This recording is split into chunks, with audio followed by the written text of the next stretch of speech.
کہ ہم اللہ تعالیٰ غیبیات پر جو عقیدہ اور ایمان رکھتے ہیں اس میں ایک ہے کہ اللہ نے ہم تمام سے عالم ارواح میں دنیا کے سارے انسانوں سے عہد و پیمان لیا.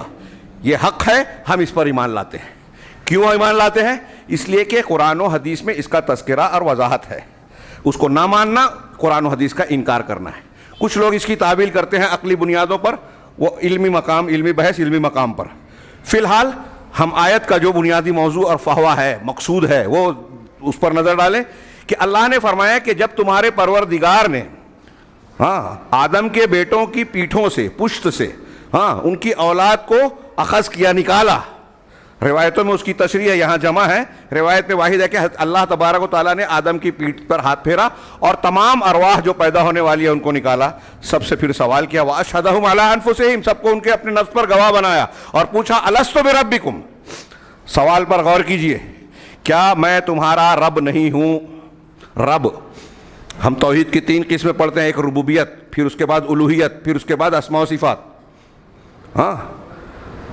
تو جو ربوبیت ہے وہ اللہ کے رب ہونے سے متعلقہ جتنے امور ہیں, وہ جو پیدا کرتا ہے, روزی دیتا ہے, کائنات کا مالک ہے, اس کائنات میں نظام چلاتا ہے, زندگی اور موت دیتا ہے, بیماری اور شفا دیتا ہے, یہ سب اللہ کے کام ہیں. اور جو اللہ کا یہ کام ہے, بندوں کو, مخلوق کو پیدا کرنا اور پالنا پوسنا, ان کے انتظامات کرنا, کائنات کا نظام چلانا, یہ سب ربوبیت کے معنی میں ہے. ربوبیت کا رب کا ہم ترجمہ کرتے ہیں پالنہار, پروردگار, پرورش کرنے والا. اسی سے مربی ہے, ہم دنیا میں کہتے ہیں کہ تربیت کرنے والا.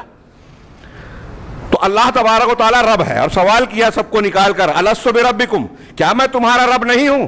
ہم نے, آپ نے, سب نے عالم ارواح میں یہ بیان دیا, بھلا کیوں نہیں, تو ہی ہمارا پروردگار ہے. اللہ نے آگے کہا کہ یہ عہد و پیمان ہم نے اس لیے لیا کہ قیامت کے دن تم یہ نہ کہہ سکو کہ ہم کو یہ معلوم نہیں تھا, انا کنا عن ھذا غافلین, ہم غافل تھے. اور نہ ہی یہ کہہ سکو کہ ہمارے باپ دادا مشرک تھے, ہم سے پہلے کے لوگ شرک کرتے تھے اور ہم ان کے بعد ان کی اولاد تھے.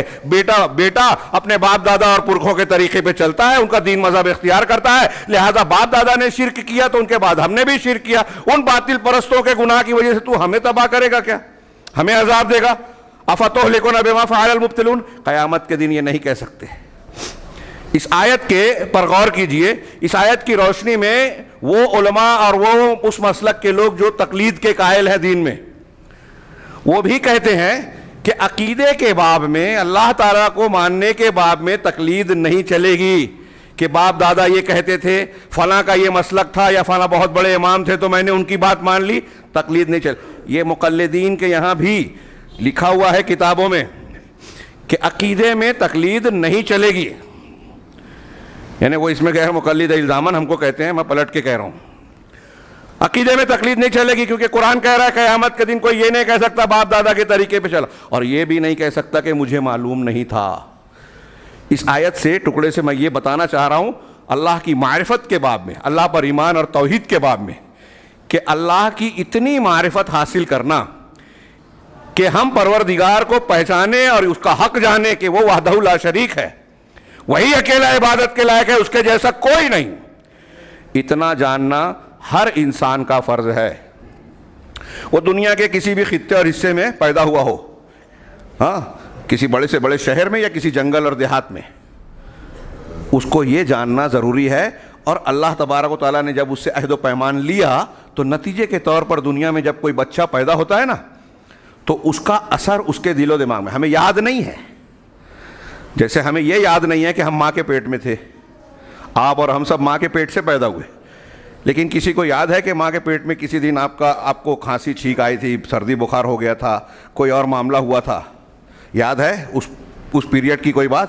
یا یہ یاد ہے کہ ہم اس میں کیسے تکلیف میں تھے, کس طرح سمٹے ہوئے تھے؟ نہیں یاد ہے. لیکن ایک پروسیجر ہے, ہم جانتے ہیں, سچے لوگ خبر دیتے ہیں, یہی تمہاری ماں ہے, یہ بتاتے ہیں تو ہم ماں کو ہی ماں کہتے ہیں. ایسے ہی اللہ تبارک و تعالیٰ نے, اس کے سچے رسولوں نے اور دلیلوں نے بتایا کہ اللہ تعالیٰ نے عالم ارواح میں ہم سے عہد و پیمان لیا, اور ہمیں یاد نہیں ہے, یہ اللہ کا امتحان ہے. کچھ لوگ یاد نہ ہونے کی بنیاد پر اس پر بحث کرتے ہیں کہ وہ عہد و پیمان سے مراد عہد و پیمان نہیں ہے, اس کا یہ مطلب ہے.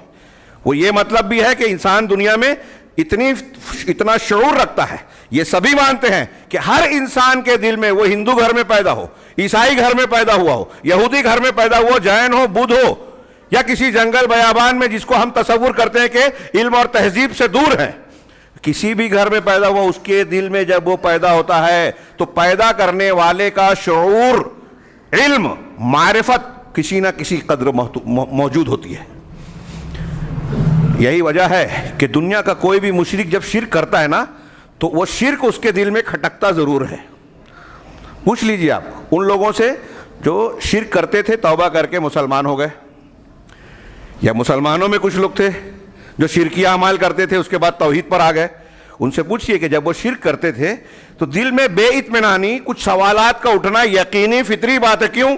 اس لیے کہ دل کے اندر توحید ہے، اسلام ہے، اور یہ ہم نہیں کہتے، اللہ تعالیٰ نے کہا، رسول اللہ صلی اللہ علیہ وسلم فرمایا، فطرت اللہ التی فطر الناس علیہا فاقم وجہک للدین حنیفا، للدین، قرآن نے کہا سورہ روم میں، اللہ اپنے چہرے کو، اپنی ذات کو دین حنیف، یکسو ہو کر اللہ کے لیے کھڑے ہو جاؤ، اسی کی طرف رخ کرو۔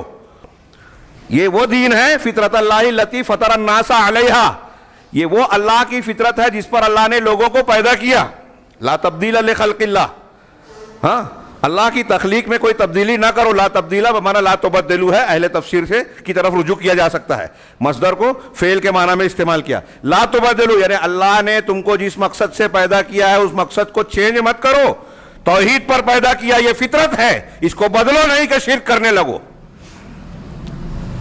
اللہ تک رسول صلی اللہ علیہ وسلم نے فرمایا، بخاری مسلم کی مشہور حدیث آپ بہت مرتبہ سن چکے ہیں، کل مولود یولد علی الفطرہ، ہر بچہ، ہر نوزائیدہ جو بچہ ولادت پاتا ہے، ہر پیدا ہونے والا بچہ فطرت پر پیدا ہوتا ہے، فابواہ، اس کے ماں باپ، یہودانی، اس کو یہودی بناتے ہیں، اور ینصرانی، اس کو نصرانی بناتے ہیں، یا پھر اور یمجسانی، اس کو مجوسی بناتے ہیں۔ یہودی نصرانی پیدا نہیں ہوتا بچہ، کوئی دوسرے مذہب والا پیدا نہیں ہوتا، مسلمان پیدا ہوتا ہے، تو مسلمان توحید پر پیدا ہوتا ہے، تو یہ فطرت پر پیدا ہوتا ہے، فطرت پر پیدا ہوا، عالم ارواح میں ربوبیت کی اللہ تعالیٰ نے ہم سے شہادت اور گواہی لے لی، اب اسی کا امتحان ہے اس دنیا میں، یہاں سے مریں گے تو پہلا سوال یہی سامنے رہے گا، تمہارا رب کون ہے؟ جوڑیے، اللہ نے عالم ارواح میں سوال کیا، من رب، کیا میں تمہارا رب نہیں ہوں؟ ہم نے کہا ہاں، رب ربوبیت کے معرفت پر ہم پیدا ہوئے، پھر انبیاء، قرآن اور کی دلیلیں سامنے آئی، کائنات کی دلیلیں ہم کو بتا رہی ہیں کہ اس کائنات کا پیدا کرنے والا ایک ہے، ایک کے علاوہ کوئی ہو ہی نہیں سکتا، ایک سے زیادہ ہوتے تو یہ بنتا ہی نہیں، بن جاتا تو ٹوٹ پھوٹ جاتا، درہم برہم ہو جاتا، ایک بولتا حرکت کر، ایک بولتا رکا رہو، دونوں میں جھگڑا ہوتا، نتیجے میں ٹوٹ پھوٹ اور فساد ہوتا۔ یہی امتحان ہے کہ ہم یہ مانتے ہیں کہ نہیں، جو ہم نے وعدہ کیا تھا، جس پر پیدا ہوئے، اس کے ارد گرد دلیلیں ہیں، اس معرفت کو حاصل کیا کہ نہیں کیا؟ مرنے کے بعد پہلا سوال یہی، تمہارا رب کون؟ اس کا مطلب رب کی معرفت ہمارے لیے ایک دم کمپلسری ہے، اور اللہ نے اس کا پورا انتظام کیا۔